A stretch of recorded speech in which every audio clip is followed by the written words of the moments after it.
तुम लोगों की इतने बुरे तरीके से पेंटें उतरी हैं कि सारी जिंदगी। दोस्तों, आज की इस वीडियो में आपके साथ ख्वाजा आसिफ की बेटी की आर्मी चीफ के हवाले से वायरल होने वाली वीडियो शेयर करेंगे कि किस तरह वो आर्मी चीफ को आईना दिखाते हुए पटवारी ख्वाजा आसिफ की बेटी होने के बावजूद भी इमरान खान का साथ दे रही। पूरी वीडियो देखने के बाद आपको अंदाजा हो जाएगा कि अल्लाह का इंसाफ कितना ताकतवर है कि गैर तो इज्जत चली जाए तो कभी वापस नहीं आती।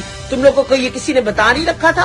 तुम लोगों को ये अंदाजा नहीं था कि आजादो कि तुम लोगों को मुल्क को तुम लोगों की जरूरत थी। तो कंजरों का साथ दे के तुम लोगों ने, और अब कहते हो तुमको पता है कि मुल्क किसने चलाना है किसने नहीं।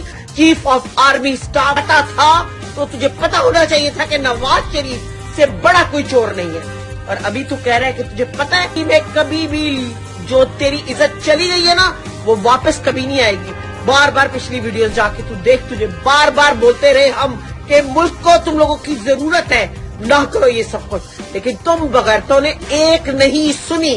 और अब आगे आगे देखो तुम लोगों की इतने बुरे तरीके से पेंटें उतरी हैं। हराम खाने वाले पटवारी भी अपने जमीर और दिल के हाथों मजबूर होकर इमरान खान के लिए आवाज उठा रहे हैं। ख्वाजा आसिफ की बेटी की नई वीडियो तेजी से वायरल हो रही है, जिसमें वो कह रही हैं कि मैं इमरान खान को सलाम पेश करती हूं कि आर्मी चीफ की तरफ से उन पर इतने जुल्म और जबर होने के बावजूद भी आज भी वो डट कर खड़े हैं। ना ही इन्हें जेल तोड़ पा रही है और ना ही खान साहब के गरीब मुसलमानों के लिए जज्बे में कोई कमी आई है। मैं आर्मी चीफ से हाथ जोड़कर कहूंगी कि इससे पहले अवाम एक्शन ले, खुदारा मुस्लिम उम्मा के लीडर इमरान खान को फौरन अदालतों से बाइज्जत बरी करवा दे। दोस्तों, इस हवाले से अपनी राय का इजहार कमेंट सेक्शन में दें। वीडियो अच्छी लगे तो लाइक करें और इस चैनल को सब्सक्राइब करें।